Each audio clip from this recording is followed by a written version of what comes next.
যে দুই ছাত্র উপদেষ্টা অন্তর্বর্তী সরকারে রয়েছে তাদের সাথে জাতীয় নাগরিক পার্টির কোনো সম্পর্ক নেই।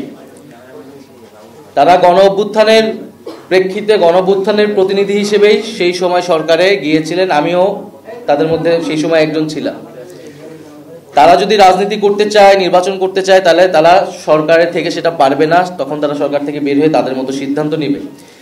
কিন্তু তাদেরকে জাতীয় নাগরিক পার্টির সাথে সংযুক্ত করে এক ধরনের অপপ্রচার এবং তাদেরকে হেয় করার চেষ্টা করা হচ্ছে। আমরা বলবো যে এটি খুবই উদ্দেশ্যমূলক। গণ অভ্যুত্থানের প্রতিনিধি আকারে তারা গিয়েছে। আমাদের শহীদ পরিবার এবং আহতদের পুনর্বাসন, বিচার, সংস্কার, এই গণ অভ্যুত্থানের আকাঙ্ক্ষাগুলো তদারকি করার জন্যই তারা গিয়েছিল। ফলে এটা তাদের সিদ্ধান্ত, তারা সরকারের থেকে কখন বের হবে বা আদৌ হবে কিনা।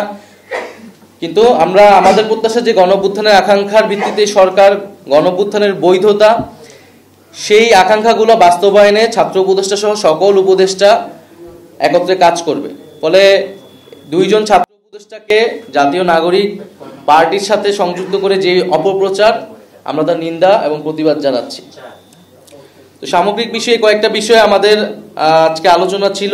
আমাদের মনে হয়েছে যে আমাদের স্পষ্ট করা প্রয়োজন জাতির সামনে।